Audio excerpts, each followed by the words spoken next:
Mojtaba ഖമനി അധികാരമേറ്റതിനു ശേഷം ആദ്യമായി വരുന്ന സന്ദേശമായിരുന്നു കഴിഞ്ഞ ദിവസം പുറത്തു വന്നത്.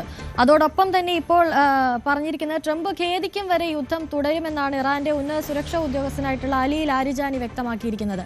അതായത് ട്രംപ് തന്റെ തീരുമാനത്തിൽ നിന്ന് പിന്നോട്ട് പോകാത്ത ഒരു സാഹചര്യം, അതേ നിലപാട് തന്നെ ഇപ്പോൾ ഇറാനും മുന്നോട്ട് വയ്ക്കുന്നു. അപ്പോൾ വരും ദിവസങ്ങളിൽ ഈ ആക്രമണം, ഈ യുദ്ധം ഏത് രീതിയിൽ മുന്നോട്ട് പോകുമെന്ന് വേണം നമ്മൾ കരുതാൻ. നേതാക്കളുടെ ഒരു കടുംപിടുത്തത്തിൻ്റെ വാക്കുകളാണ് നമുക്ക് ഇന്ന് കൂടുതലായിട്ട് കാണാൻ സാധിക്കുന്നത്. ഇപ്പോൾ ഇറാൻ്റെ ഭാഗത്ത് നിന്ന് നോക്കിയാണെങ്കിലും അവരുടെ പരമോന്നത നേതാവ്, അതുപോലെ തന്നെ അവരുടെ ഈ രക്ഷാസമിതിയിലുള്ള, അവരുടെ സുരക്ഷാ സമിതിയിലുള്ള മുതിർന്ന അംഗമായിട്ടുള്ള അലി ലാരിജാനിയുടെ പ്രസ്താവന, ഇതെല്ലാം വ്യക്തമാക്കുന്നത് ഇത്തരത്തിൽ ഇറാൻ യുദ്ധവുമായി മുന്നോട്ട് പോകും എന്നുള്ള രീതിയിലുള്ള കാര്യങ്ങളാണ്. 2 ദിവസം മുൻപേ കുറച്ച് പ്രതീക്ഷയുണ്ടാക്കുന്ന കാര്യങ്ങൾ പുറത്തു വന്നിരുന്നു. അതായത് ഇറാൻ ചില ഉപാധികൾ മുന്നോട്ട് വെച്ചിരുന്നു യുദ്ധം അവസാനിപ്പിക്കാനായിട്ട്. അവരുടെ പ്രസിഡന്റ് മസൂദ് പെസഷ്കിയാനാണ് ഇത്തരമൊരു നിർദ്ദേശം മുന്നോട്ട് വെച്ചത്. എന്നാൽ ഇപ്പോൾ വീണ്ടും ഒരു സംഘർഷം കടുപ്പിക്കുന്നു, അല്ലെങ്കിൽ ഈ യുദ്ധം തുടരും എന്നതിൻ്റെ സൂചനകളാണ് നൽകുന്നത്. മേഖലയിലെ യു എസ് സൈനിക കേന്ദ്രങ്ങൾ പൂർണ്ണമായിട്ടും അടയ്ക്കണമെന്നാണ് അവരുടെ പരമോന്നത നേതാവായിട്ടുള്ള മുജ്തബ ഖമനിയുടെ ഭാഗത്തു നിന്ന് വന്നിട്ടുള്ള പ്രസ്താവന. എന്നാൽ ഈ ഗൾഫ് രാജ്യങ്ങളുമായി യു എസിന് വർഷങ്ങളായിട്ടുള്ള ഒരു പ്രത്യേക ഒരു ബന്ധം വെച്ചിട്ടാണ് ഇത്തരത്തിൽ യു എസ് ക്യാമ്പുകൾ മേഖലയിൽ സ്ഥിതി ചെയ്യുന്നത്.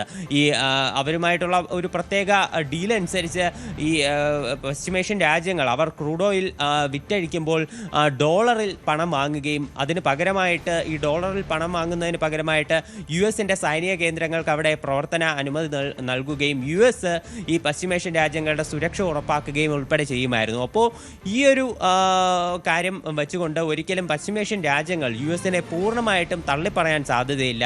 അവരുടെ സൈനിക താവളങ്ങൾ അത് പ്രവർത്തനം അവസാനിപ്പിക്കണം എന്നുള്ള രീതിയിലൊരു നിർദ്ദേശം മുന്നോട്ട് വയ്ക്കാനുള്ള സാധ്യത ഉൾപ്പെടെ കുറവാണ്. ഇപ്പോൾ ഈ യുദ്ധം ആരംഭിച്ചതിന് ശേഷം പശ്ചിമേഷ്യൻ രാജ്യങ്ങൾ ഒട്ടാകെ യു എസുമായി ചേർന്ന് ഒരു സംയുക്ത പ്രമേയം അത് ഇറാനെതിരെ കൊണ്ടുവരികയായിരുന്നു ആദ്യം തന്നെ ചെയ്തത്. ഇപ്പോൾ യു എന്നിലേക്ക് നോക്കുകയാണെങ്കിൽ യു എന്നിലും ഇറാനെതിരെ പ്രമേയം വന്നിട്ടുണ്ട്. ബഹ്റൈനാണ് 135 രാജ്യങ്ങളുടെ പിന്തുണയോടെ അത്തരമൊരു പ്രമേയം അവതരിപ്പിക്കുകയും ചെയ്തത്. എന്തായാലും ഈ ഗൾഫ് രാജ്യങ്ങൾ ഒട്ടാകെ ഇക്കാര്യത്തിൽ യു എസിനൊപ്പമാണ്. അതുകൊണ്ട് തന്നെ ഇറാൻ നിലവിൽ മുന്നോട്ട് വെച്ചിട്ടുള്ള ഈ പല നിർദ്ദേശങ്ങളും അത് നടപ്പിലാകാൻ സാധ്യത അത് വളരെയധികം കുറവാണ്. അതേ സമയത്ത് തന്നെയാണ് യു എസും ഇസ്രായേലും ഇത്തരത്തിൽ ആക്രമണം കടുപ്പിക്കുകയും ചെയ്യുന്നത്. ഇതിനിടെ ഇസ്രായേലി പ്രധാനമന്ത്രി ബെഞ്ചമിൻ നെതന്യാഹുവിൻ്റെ ഭാഗത്തു നിന്നും ഒരു വാർത്താ സ്റ്റേറ്റ്മെൻറ്റ് വന്നിരുന്നു. അദ്ദേഹം നേരിട്ടാണ് മാധ്യമത്തിനോട്, അവരുടെ ദേശീയ മാധ്യമത്തിനോട് പ്രതികരിച്ചത്. അതിൽ അദ്ദേഹം പറഞ്ഞത് ഇസ്രായേൽ മുൻപെങ്ങുമില്ലാത്ത വിധം ഇപ്പോൾ ശക്തമാണ്, അതുകൊണ്ട് തന്നെ ഈ ആക്രമണങ്ങൾ ശക്തമായി തുടരും എന്നാണ് അദ്ദേഹം അറിയിച്ചത്.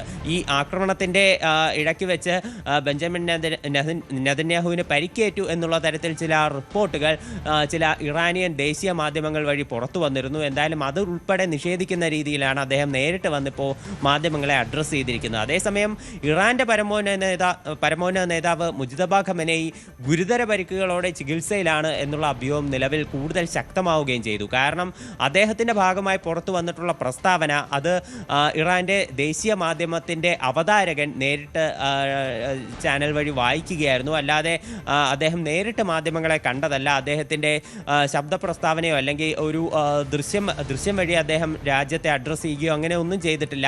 എഴുതിക്കൊടുത്ത പ്രസ്താവനയാണ് നിലവിൽ പുറത്തു വന്നിട്ടുള്ളത്. ഇത് അദ്ദേഹം ഗുരുതരമായി പരിക്കുകളോടെ ചികിത്സയിലാണെന്നുള്ള അഭ്യൂഹം അത് കൂടുതൽ ശക്തമാക്കി. ഇതിനു മുൻപ് തന്നെ അത്തരം റിപ്പോർട്ടുകളും ഉണ്ടായിരുന്നു.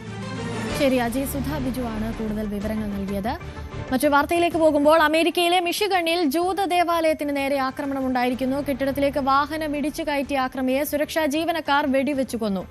ഡിട്രോയിറ്റ് നഗരത്തിനടുത്ത് ടെമ്പിൾ ഓഫ് ഇസ്രയേൽ സിനഗോഗിലായിരുന്നു സംഭവമുണ്ടായത്. ആക്രമണത്തിൽ ആർക്കും ഗുരുതര പരിക്കേറ്റിട്ടില്ല.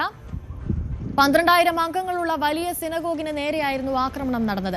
പ്രൈമറി സ്കൂളിൽ 140ഓളം കുട്ടികൾ ക്ലാസ്സിൽ ഉണ്ടായിരുന്ന സമയത്തായിരുന്നു സംഭവം.